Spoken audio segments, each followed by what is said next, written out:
Hi, hello, welcome to my YouTube channel. Honestly, I'm so excited to be saying this.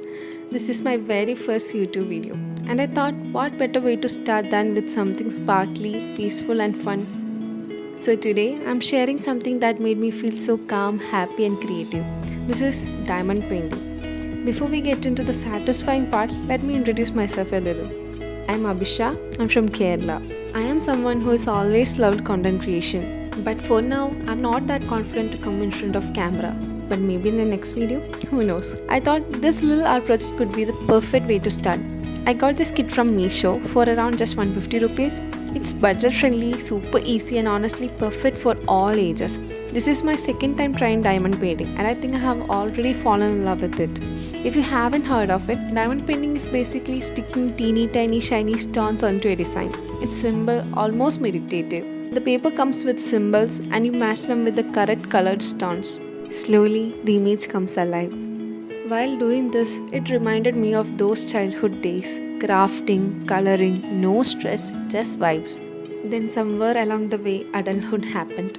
We all still have that little kid inside us, and I feel like these kind of art helps us to bring her back. It's healing in the simplest way. Here is a small tip while you watch. Gently shake your tray to flip the diamond's face up and just enjoy the process.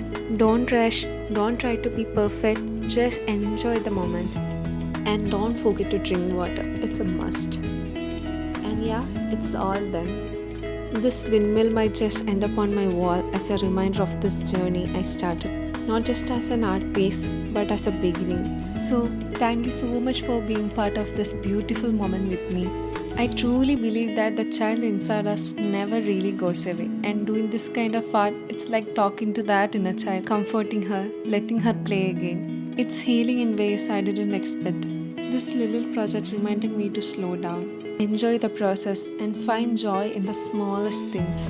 If you also love crafts or you are just curious about finding calm in creativity, you are so welcome here. And if you want the link to this product, just drop a comment below. And also feel free to give me suggestions, anything I can do to improve or ideas you had loved to see. That's it for today. And thank you so much for watching.